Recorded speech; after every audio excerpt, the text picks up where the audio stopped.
नमस्कार दोस्तों, इस चैनल हेल्प पीपी में आप सभी का स्वागत है। दोस्तों, आप सभी लोगों के बहुत सारे डाउट्स हैं कि हमारी स्पीड नहीं इंक्रीज हो पा रही है। उसके कुछ रीजंस हैं जो आपकी स्पीड नहीं बढ़ पा रही है।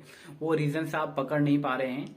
वो रीजंस क्या हैं, हम इस वीडियो में कंप्लीट बात करेंगे। और ये वीडियो उन बच्चों के लिए बहुत इंपॉर्टेंट है जिनका 2020 का स्किल एग्जाम होना है और उनकी स्पीड नहीं बढ़ पा रही है। वो 40 में है तो 60 नहीं हो रही है, 60 हो रही है तो 80 नहीं हो रही है।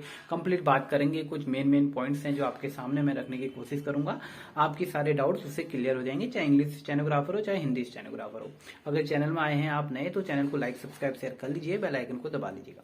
फर्स्ट ऑफ ऑल थिंग ये है कि हमारी जो स्पीड इंक्रीज नहीं हो रही है उसका सबसे बेसिक और सबसे जो मूल मंत्र है वो है आपकी पोजीशन लिखने की किस तरीके से है। आप किस तरीके से इस चैनल को लिख रहे हैं, आपको करना क्या है, इसको आप सुन लीजिए।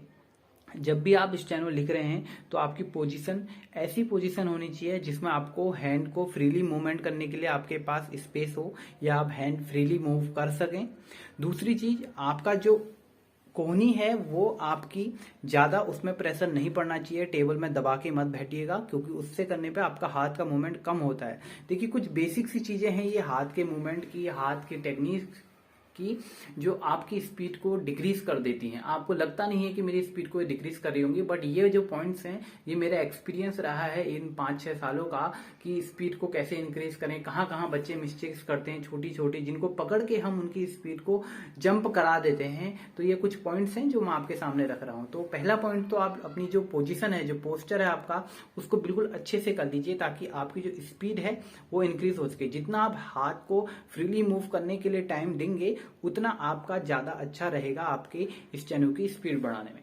दूसरा पॉइंट जो है, जब भी आप इस चैनल की कॉपी में काम करते हैं, आपके सामने स्टेनो की कॉपी नजर आ रही होगी, तो उस स्टेनो की कॉपी में आपको क्या करना है, उसको 2 पार्ट्स में डिवाइड करना है। देखिए, इस 2 पार्ट्स में डिवाइड करने का फायदा हमको ये रहता है कि जब भी हम कॉपी को 2 पार्ट्स में डिवाइड करते हैं, जब हम पूरे पार्ट्स में लिखते हैं तो आपका हाथ यहाँ से यहाँ गया, फिर यहाँ से यहाँ आया, फिर यहाँ से यहाँ गया, फिर यहाँ से गया। ऐसे करने में आपका जो हाथ का मूवमेंट है वो बहुत ज्यादा डिस्टर्ब होता है। एक जगह से इधर से उधर, उधर से उधर, फिर इधर से उधर, फिर इधर से उधर करने में आपका हैंड का मूवमेंट बहुत ज्यादा होता है, जो आपकी स्पीड को बहुत हद तक डिक्रीज करता है। इस चीज को आप ध्यान से सुन लीजिए कि जो आपकी स्पीड है वो आपकी स्पीड को डिक्रीज करने का ये बहुत बड़ा इंपॉर्टेंट रोल है जो आप लाइन नहीं। अगर आप बीच में उसे सेपरेट कर देते हैं तो आपका मूवमेंट, ये जो आपकी ये हथेली है ये मूवमेंट नहीं करेगी, ये फिक्स रहेगी। ऐसे ऐसे ऐसे करके मूव, बट ऐसे में लिखते हैं तो पूरा ऐसे मूव होता है, तो उससे आपको बहुत ज्यादा इफेक्ट पड़ेगा। यहाँ पर आपको कम इफेक्ट पड़ेगा, आप जल्दी से चीजों को लिख पाएंगे। तो सेकंड पॉइंट है, अपनी पेज को हाफ में डिवाइड करिए। ठीक। तीसरा पॉइंट इंपॉर्टेंट पॉइंट है, जो आपकी शॉर्ट हैंड की बुक है उसको आप मोड़िए। जो उसका पेज रहता है उसको आप किनारे से मोड़ते हुए फोल्ड करके रखिए, लगभग 5 से 6 पेज, जो आपको जितना आपका लगता है 10 मिनट के डिक्टेशन में इतने पेजेस लगते हैं, ताकि जब आप पेज खत्म होने के बाद पेज पलटे तो आपको हड़बड़ तड़बड़ ना हो, जिससे आपके वर्ड मिस हो जाते हैं। तो वो वर्ड्स मिस ना हो, आप उस पेज को सीधे उठाइए और सीधे ऐसे पहले से ग्रिप बना के रखिए कि कंटिन्यू करने में आपकी जो ग्रिप है वो बन जाए और आपका पेज पलट जाए। तो इन सब बेसिक जो पॉइंट्स है उनको अच्छे से ध्यान रखिएगा। ये तो आपके मैंने पोस्टर से रिगार्डिंग, जो आपकी पोजीशन है उसके रिगार्डिंग आपको पॉइंट रखे, ये आपके, इसको तो आप बिल्कुल डेफिनेटली क्लियर करिएगा।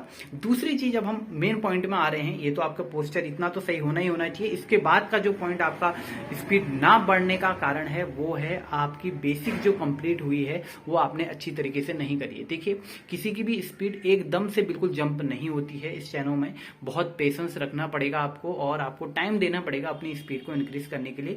तो आपको अपनी स्पीड डायरेक्ट 60 से 80 नहीं करनी है, इस चीज को ध्यान रखिएगा। आपको ये डिमोटिवेट करेगा और आप लिख भी नहीं पाएंगे, मैं भी नहीं लिख पाऊंगा अगर 20 वर्ड पर मिनट की मैं डायरेक्ट अपनी स्पीड को इंक्रीज करने की सोचूं।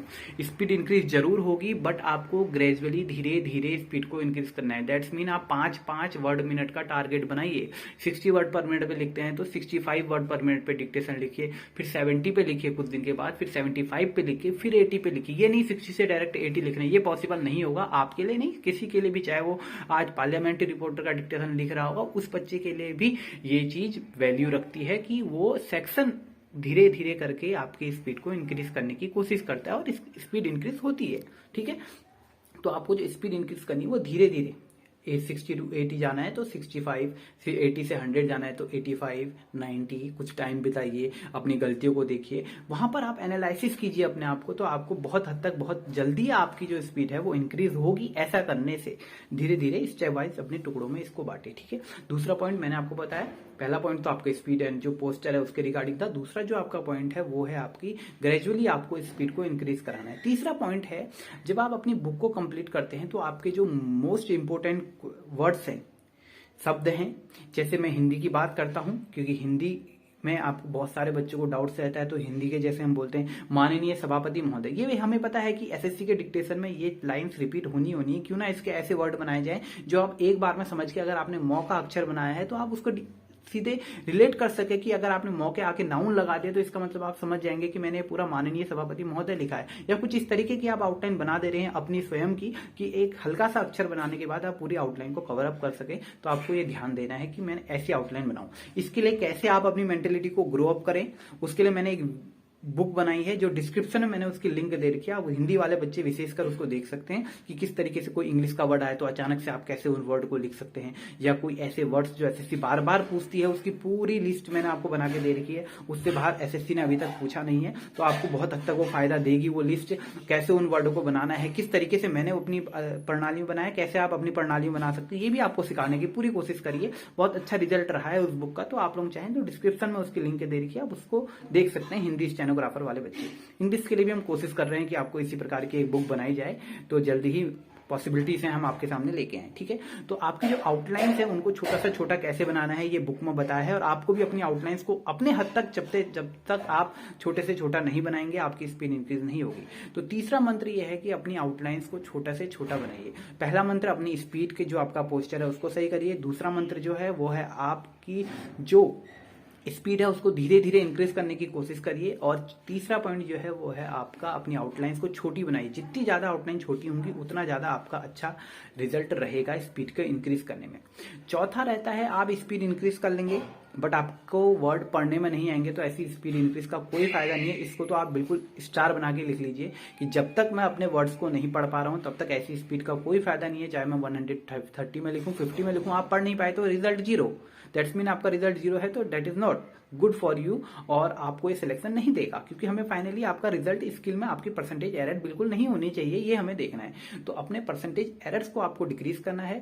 डेली टू डेली आप उसको एनालिसिस कीजिए और ऑनेस्टली बिल्कुल अपनी कॉपी को चेक करिएगा। जहां आप ऑनेस्टली अपनी कॉपी को चेक नहीं कर रहे हैं, आप अपने आप से धोखा कर रहे हैं। टाइम देने का ऐसा कोई फायदा नहीं। अपनी कॉपी को जब आप चेक करते हैं तो बिल्कुल ऑनेस्टली चेक करिएगा। मैंने बहुत से बच्चे ऐसे देखे हैं जो बिल्कुल अपने, जिन्हें कह सकते हैं रिटर्न में बेहतरीन मार्क्स लेके आए थे, बट फाइनली उनका मार्क्स डिक्रीज हुए। उसका एक ही रीजन था, वो रीजन उनका जो था कि वो अपनी कॉपी को ऑनेस्टली चेक नहीं कर रहे थे। बाद में पछता के बोलते हैं सर ऐसा हुआ ऐसा हुआ। मैंने उन्हें बोला भी कि आपने गलत करा, पहले भी मैंने आपको वार्न करा था। वो कहते हैं सर बिल्कुल ऐसा ही हुआ है। फाइनली बच्चों का सिलेक्शन होता है, बट जो सही टाइम पे होना चाहिए था उस टाइम पे नहीं होता है, ठीक है। तो आप लोगों को पहले से इस बारे में बताया जा रहा है ताकि आप अपने आप को ये सारी चीजों से दूर हैं और आप अच्छा सा यहाँ पर स्कोर कर सकें स्किल टेस्ट में और बिल्कुल इजीली क्लियर कर सकें। जो चौथा मंत्र मैंने आपको बताया कि आप अपनी जो बेसिक चीजें हैं उनको आप पकड़ के रखिएगा। उन चीजों को आपको बिल्कुल डिस्टर्ब नहीं करना है। कॉपी को ऑनेस्टली आप चेक करेंगे तो आपकी डेफिनेटली जो स्पीड है वो इंक्रीज होगी।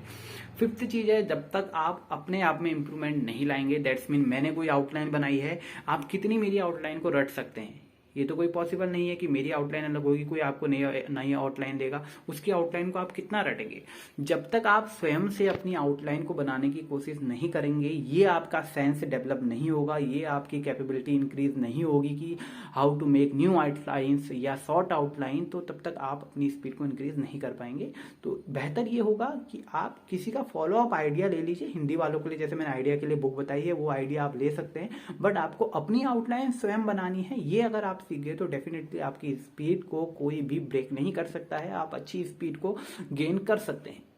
ये 5 मंत्र जो मैंने आपको बताए हैं, इससे करीबन लास्ट ईयर 2018 में 50 प्लस बच्चों का हुआ था। 2019 का रिजल्ट अवेटेड है, पर उन बच्चों का कहना है कि मेरा स्किल अच्छा गया है। वो करीबन 80 प्लस स्टूडेंट्स है, और मैं 2020 का जो ये रिजल्ट है इससे अपेक्षा कर रहा हूँ कि 100 प्लस स्टूडेंट हमारे पास ऐसे होंगे जो स्किल और जो हमारा रिटर्न है उसके लिए क्वालिफाई होंगे। मैंने अभी रिटर्न की आपको दिखाई बच्चों को कि जो मार्क्स आए हैं वो आपके सामने रखे। 95, 96, 100 में से बच्चे मार्क्स लेके आए हैं। इंग्लिश में, रीजनिंग में 50 आउट ऑफ 50 लेके आए हैं, तो आपके सामने मैंने सब रखा है। इंटरव्यू इंटरव्यू उनका लेके आऊंगा, वो सब चीजें हैं। और जो नए बच्चे हैं जो 2021 के एग्जाम के लिए तैयारी कर रहे हैं, कल कैसे सिलेबस को टैकल करना है, ये थोड़ा सा मैंने आपको समझाने की कोशिश करी है। इस वीडियो में इतना ही रखते हैं। अगली वीडियो में आपके डाउट्स जो रहेंगे कमेंट बॉक्स में लिखिएगा, वो क्लियर करने की कोशिश करूंगा। Thank you so much, bye bye, take care, all the best.